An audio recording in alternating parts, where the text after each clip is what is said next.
आपको हवा भी नहीं लगी और गवर्नमेंट ने एक और सरकारी कंपनी बेच दी। 145 करोड़ की ये कंपनी को सिर्फ 121 करोड़ में बेच दिया गया है। ये कंपनी कोई घाटे में नहीं चल रही थी।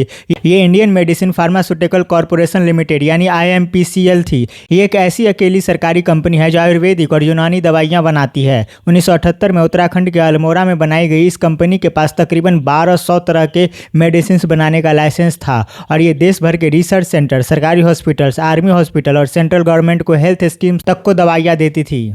और सबसे बड़ी बात यह है कि 1983 के बाद यह कंपनी कभी लॉस में गई ही नहीं। यह कंपनी लगातार पैसे कमा रही थी और सरकार को भी पैसे दे रही थी और इस वजह से इन्हें मिनी रत्न का भी दर्जा दिया गया था। लेकिन फिर भी 26 मई को मोदी गवर्नमेंट ने इस कंपनी को दिल्ली की एक private company sky map pharmaceutical private limited को सिर्फ 121 करोड़ में बेच दिया। और सिर्फ यह नहीं, इस पूरे मामले के लिए बीजेपी के MP अजय भट्ट ने इसका विरोध किया।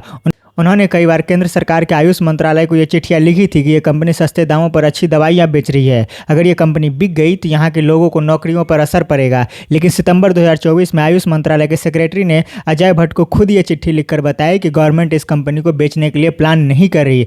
जहाँ एक तरफ लोगों को ये बताया जा रहा था, दूसरी तरफ इस कंपनी को बेचने का प्लान कंटिन्यू रखा गया और आखिर में 100% हिस्सेदारी और पूरा मैनेजमेंट एक प्राइवेट कंपनी को दे दिया गया। कई लोगों ने सवाल उठाए, कई नेताओं ने चिट्ठियाँ लिखी, लेकिन उनका फैसला नहीं बदला। और यह सवाल सिर्फ IMPCL का नहीं है। सवाल यह है कि ऐसी कंपनी जो लगातार प्रॉफिट कमा रही है उसे क्यों बेचा गया और कल किसकी बारी है, इसका फायदा किसको हुआ और इसका जवाब हमें कौन देगा।